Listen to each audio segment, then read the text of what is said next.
Muy buenas noches. Muchas gracias a los hermanos que siempre están conectados y a quienes ven a través de YouTube. Enviamos nuestro saludo.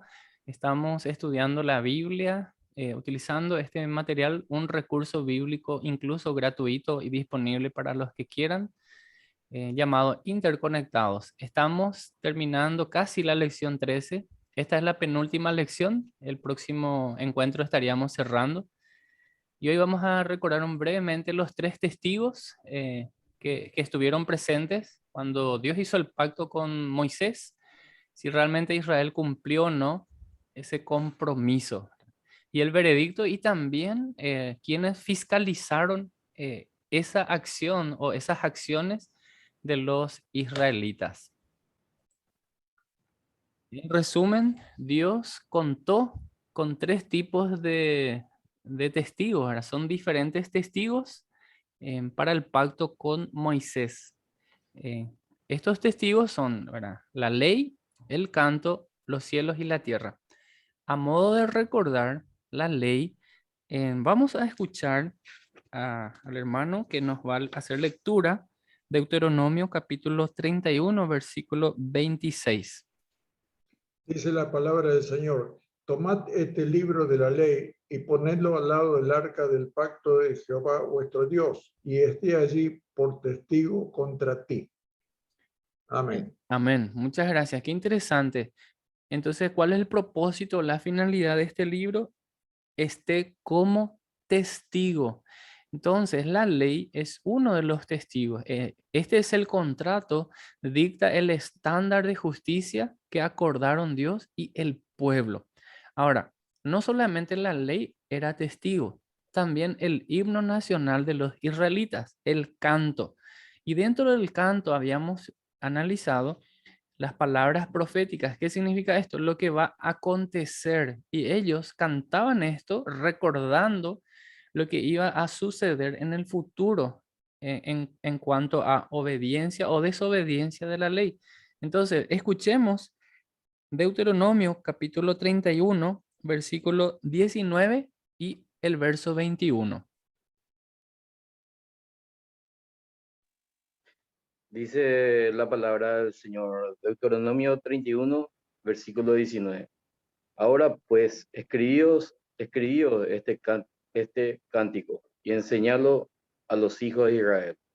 Ponlo en boca de ellos, para que este cántico me sea por testigo contra los hijos de Israel. Y cuando les vinieren muchos males y angustia, entonces este cántico responderá en su cara como testigo, pues será recordado por la boca de sus descendientes, porque yo conozco lo que se proponen de antemano antes que los introduzca en la tierra que juré darles. Amén. Qué interesante el canto, el himno era otro testigo y no lo decimos nosotros, lo dice la Biblia en Deuteronomio capítulo 31, verso 19, que es testigo contra los israelitas. Y el verso 21 dice claramente lo que va a ocurrir, porque Dios conoce el pasado, el presente y el futuro, y él sabía lo que iba a acontecer. Por lo tanto, la ley y el canto fueron testigos, pero no solamente eso. Escuchemos Deuteronomio capítulo 31, verso 28. Dice la palabra del Señor, versículo 28. Congregad a mí todos los ancianos de vuestras tribus y a vuestros oficiales, y hablaré en sus oídos estas palabras, y llamaré por testigo contra ellos a los cielos y a la tierra. Ahí Amén. está. Amén. Este es el testimonio de terceros, las personas que vieron cómo creían los israelitas pueden decir si cumplieron la ley o no. O sea, como testigos a los cielos y a la tierra. Aquí la ilustración nos muestra justamente los testigos, es decir, los que están en el cielo y los que están en la tierra. Y aún hoy en día nosotros podemos decir que la palabra de Dios sigue siendo testigo, porque es el reflejo, ¿eh? Es el reflejo. en el sentido de que sirve como un espejo. Cuando leemos la Biblia, de eso nos habla el libro de Santiago, ¿verdad? Que no seamos como ese ¿cómo es? El que lee, ¿verdad? Y luego olvida cómo era. Que no seamos olvidadizos, ¿sí? Sino que seamos hacedores de la palabra, no solamente oidores. En cuanto al canto, claro, cuando nosotros cantamos, siempre debemos cantar con inteligencia, reflexionando el contenido de esa canción, de ese himno. En este caso, ya estaba escrito de que ellos cómo iban a actuar. Y eso era un recordatorio constante en la mente de los israelitas. Cantaban los padres, los hijos, y sabían lo que estaba pasando. Es más, lo que iba a acontecer. Y por lo tanto, como mencionamos al final, los cielos y la tierra también son testigos. ¿Por qué? Porque las personas alrededor sabían que ellos cumplían o no los mandamientos. Ahora, mencionemos el veredicto. Desgraciadamente, los tres testigos dictaron el mismo veredicto y en una sola palabra, fracasó. ¿Quién fracasó? El hombre, ¿verdad? Fracasó Israel, porque la ley nos mostró, ¿verdad? Delató que ellos no cumplieron, no hicieron como Dios había encomendado. Este contrato se lee en voz alta a toda la gente cada 7 años para que los israelitas supieran, por supuesto, que estaban rompiendo el contrato. El canto profetizaba que los israelitas estarían transgrediendo esas reglas, esas ordenanzas, el contrato, y así lo hicieron, ¿verdad? El canto daba mal testimonio de ellos. Y la tierra, los cielos y la tierra, al fijarse en cómo se comportaban, la gente podía ver que los israelitas habían quebrantado la ley de Dios, veían que Israel había fallado. Ahora, vamos a continuar. A partir de ahí, Dios desea realmente que las personas lo conozcan. En el Antiguo Testamento, Dios revela quién es Él, ¿verdad? ¿Quién es Él? ¿Cómo es Él? ¿Cómo interactúa Él con el hombre? Es un Dios que se da a conocer a través de la narración, ¿verdad? Progresivamente. Y su intención es tener esa intimidad, esa comunión, esa relación. Y a través de estos relatos, de sus interacciones con los israelitas, las personas pueden ver los actos de fidelidad, los actos de amor, los actos de justicia de nuestro Dios, ¿verdad? Sin embargo, Dios no solo dice a la gente cómo es.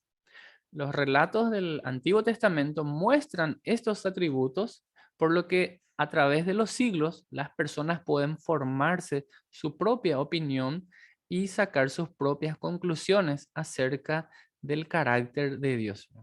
A menudo, el hombre lleno de orgullo se tiene a sí mismo en un muy alta estima. Sin embargo, Dios también quiere que las personas sepan cómo es realmente el hombre.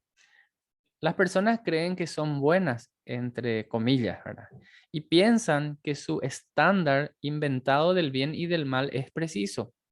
A través de los relatos del Antiguo Testamento, de cómo trata el hombre a Dios, toda la gente puede observar el corazón y las acciones del hombre con respecto a Dios y con respecto a sus prójimos.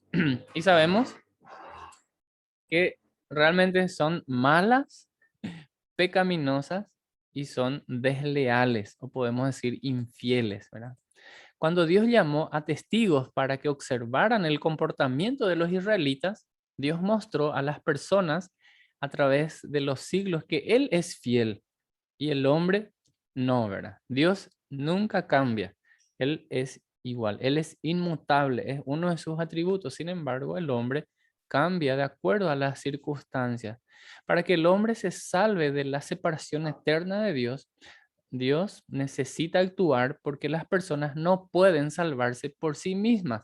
Aquí vemos en otras, vamos a decir, figuras, en este caso, quienes eran o quienes estaban a cargo de fiscalizar que los israelitas estén cumpliendo o no.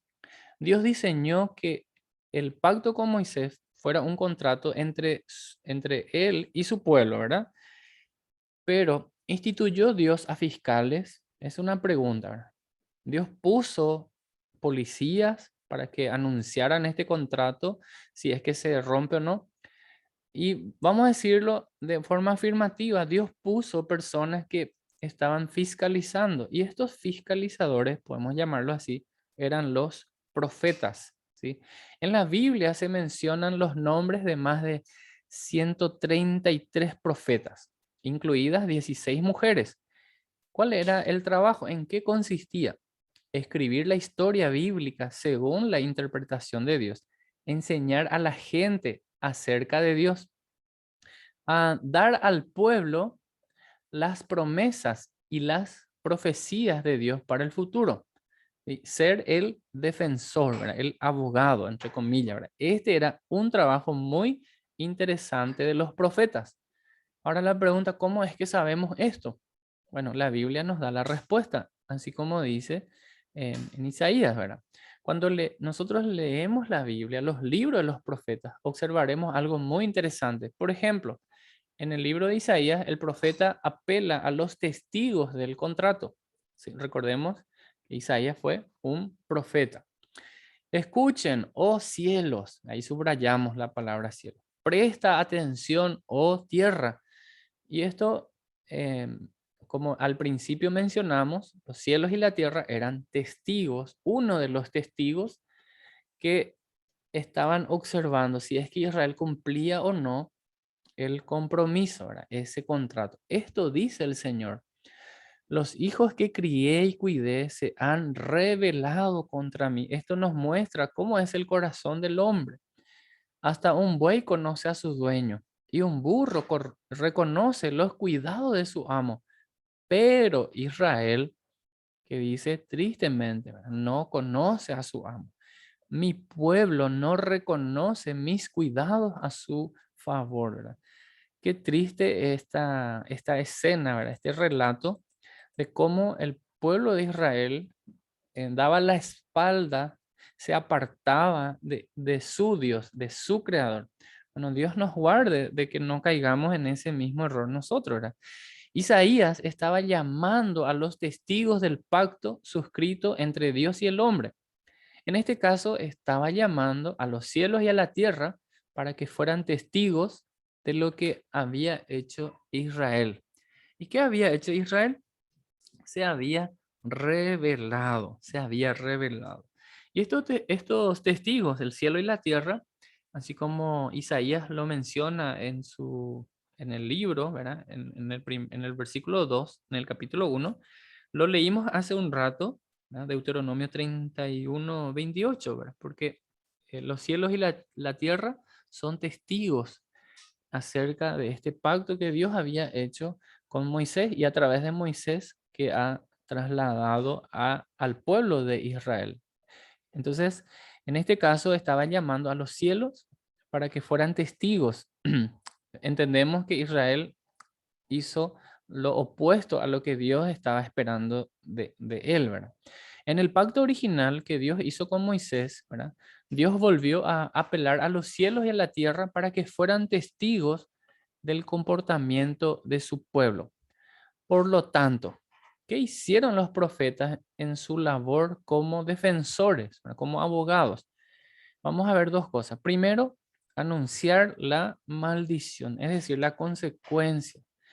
Pero también no solo es anunciar la maldición, sino también animar al arrepentimiento para que ellos dejen de hacer lo que están haciendo mal, que dejen atrás esa incredulidad, esa infidelidad, esa inmoralidad, y podemos citar todos esos pecados que se observan al leer el Antiguo Testamento de cómo actuaba el pueblo de Israel.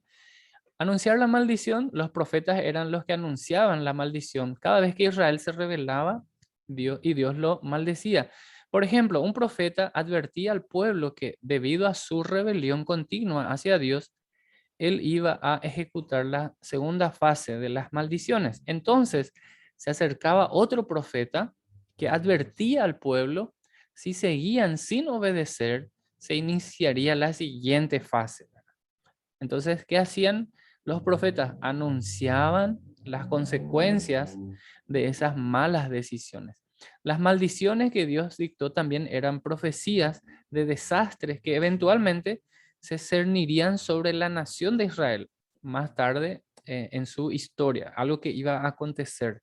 Se cumplieron todas las profecías para Israel. Esto se debía a que las personas rompieron el pacto de Dios. Segunda acción de los fiscales, abogados, estamos hablando de los profetas. No solamente anunciar la maldición, sino que también animaban al arrepentimiento. La razón por la que Dios quería que los profetas anunciaran las maldiciones eran para recordar al pueblo los términos del contrato y animarlo al arrepentimiento. Ese era el deseo del Señor, que el pueblo pudiera arrepentirse, tener ese cambio de mente, reconocer que lo que estaban haciendo está mal, ¿sí? En Primera de Juan, capítulo 1, verso 9, dice, si confesamos nuestros pecados, si confesamos nuestros pecados, el Señor es fiel y justo para perdonar todo nuestro pecado y limpiarnos de toda maldad. Algunas personas piensan que los profetas eran reformadores sociales, que solamente enseñaban a la gente cómo ser una buena persona con principios. Bueno, realmente los profetas respondían a la forma en la que la gente respondía a Dios. No pensaban en nuevas ideas, ejecutaban el acuerdo que Dios tenía con su pueblo. O sea, dependiendo de cómo se comportaban, ahí aparecían los profetas para anunciarle, bueno, ustedes están rompiendo esto y como consecuencia, porque Dios estableció que si ustedes hacían esto, lo otro, esto iba a acontecer. Y justamente Deuteronomio capítulo 28 nos habla de las bendiciones que iban a venir si ellos eran obedientes. Pero al mismo tiempo, el mismo capítulo también nos habla de las maldiciones que vendrían sobre el pueblo si eran desobedientes. Así es como los profetas se relacionaban con la ley. Estos no eran personas al azar que decían cosas al azar como sin sentido. No, ellos eran los que observaban lo que Dios había establecido por contrato ante Israel y conocían, por eso ellos transmitían lo que la palabra decía, lo que Dios ha establecido. En esta lección vimos un resumen acerca de la ley mosaica, ¿verdad? Lo que Dios estableció y entregó a Moisés en el monte Sinaí, ¿sí? De eso trata la lección 13, en el monte Sinaí, cuando Dios ha dado a Moisés y a través de Moisés, obviamente, al pueblo. Sin embargo, hay un punto muy importante que no debemos pasar por alto. Y ese punto que no podemos pasar por alto lo vamos a dejar para la última lección, así que vamos a estar muy atentos a la última lección de Interconectados. Si es la primera vez que usted está mirando este video o escuchando este audio, yo te animo para que busques en el canal de YouTube. La lista de reproducción se llama Interconectados. Tenemos aproximadamente 100 estudios ya desarrollados y puede ir desde el comienzo. El primer estudio se llama El Origen, para dar seguimiento a toda la serie de estudios que abarca la narrativa desde el Génesis hasta el Apocalipsis. Estamos en la lección número 13 y tenemos 55 lecciones. Hay mucho camino por recorrer, mucha lección por aprender. Así que muchas gracias, que Dios les bendiga y será hasta entonces.